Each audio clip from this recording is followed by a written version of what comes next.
tout that historic low number of people illegally crossing the border since he took office. Aides now say those numbers appear to be back on the rise. They're worried this so-called Trump effect might be wearing off, and their fix: send in the National Guard.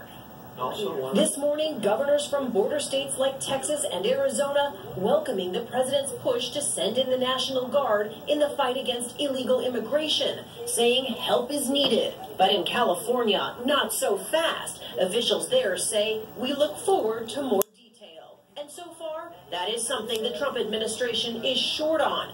They won't say how many troops, how long they'll be deployed, or the cost. It will be strong. It will be as many as is needed to fill the gaps that we have today. The new National Guard order comes just a day after President Trump surprised his own advisors with this idea. We're going to be guarding our border with the military. U.S. troops are barred from arresting illegal border crossers, but past presidents have used the National Guard to support the Border Patrol with things like intelligence gathering. Aides say the president wants those troops at the border immediately because he is frustrated. Now, the White House facing questions about the sudden sense of urgency and whether it stems from reports about a caravan of Central American migrants heading north through Mexico, even though many of those migrants say they have no intention of crossing into the U.S. Does this have anything to do with the report that the president saw on Fox News? I think it has everything to do with protecting the people of this country. As for his border wall, after the president suggested he might try to use military funds to build it,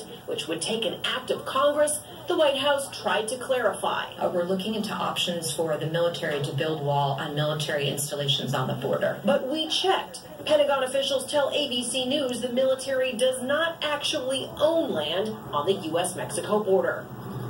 Now, Mexico says that it has been assured by the administration that the National Guard troops on the border will not be armed and they will not serve as Border Patrol agents. They do warn, though, that if this deployment results in a militarization of the border, that, quote, it would seriously damage the bilateral relationship. George, Mexico's foreign minister, is in town for meetings with the administration. This is certainly going to make for some awkward talks. No question about that. Meantime, the president's pretty vocal over the last week about